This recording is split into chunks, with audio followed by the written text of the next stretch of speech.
ang Mount Pulag ay hindi lang isang hiking destination. Ito ay isa ring sagradong lugar para sa mga katutubo at isang paraiso para sa mga mahilig sa kalikasan. Dito mo masusubukan ang iyong lakas habang hinahangaan ang mga pine forest, mossy forest, grasslands, at ang mga maladagat na ulap na tila abot kamay na sa tuktok. Kilala din ito bilang pangatlo sa pinakamataas na bundok sa ating bansa. Matatagpuan sa hilagang bahagi ng Luzon sa kahabaan ng Grand Cordillera Central Mountain Range. Kaya tara, sama-sama natin tunghayan ang ganda ng Mount Pulag.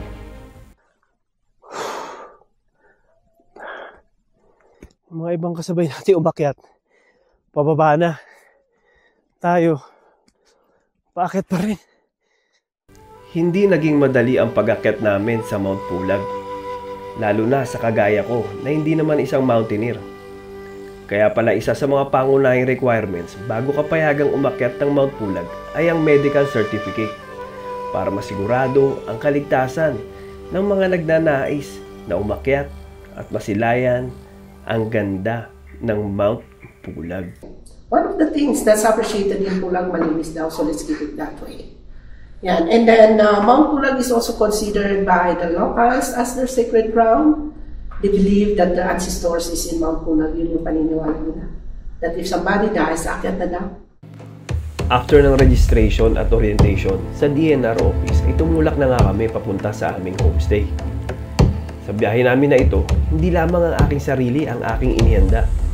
Kinundusin ko rin ang aking motorsiklo dahil alam ko na hindi magiging madali ang biyahe namin patungo rito. Time check, 12:36 AM. So before 1 AM, kailangan natin mag-start mag-trekking. So ayusin natin mga gamit na dadalhin natin paakyat. Dito sa Babalak Ranger Station, magsisimula ang ating trekking patungo sa summit. After ng aming short briefing, ay nagsimula na kami maglakad dito sa Ambangeg Trail. Ito din ang pinakamadaling ruta papunta sa summit.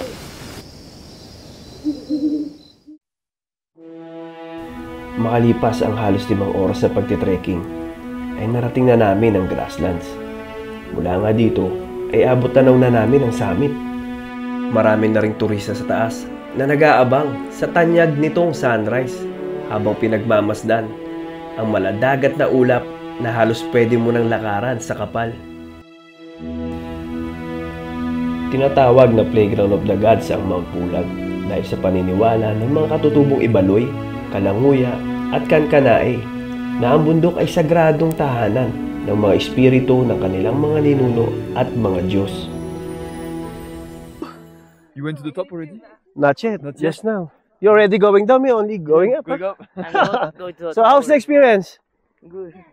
Good? Beautiful? Excellent. Excellent. Grabe. Hindi. Ang ganda ng view dito. Tulog na ako eh. Parang nagsalita pa na ako. Welcome to Mount Pulag Summit. Sa taas niyang 2,926 meters above sea level, ay ito na ang pinakamataas na bundok sa isla ng Luzon at pangatlo sa buong bansa. Ang karanasang ito ay hindi lamang tungkol sa pag-akyat, kundi tungkol sa pagiging isa sa kalikasan at pagrespeto sa mga sagradong kwento ng bundok na itinuturing na tahanan ng mga Diyos at Espiritu. At dahil maliwanag na sa ating pagbaba, ay kitang-kita na natin ang ganda ng mga dwarf bamboo ng grasslands.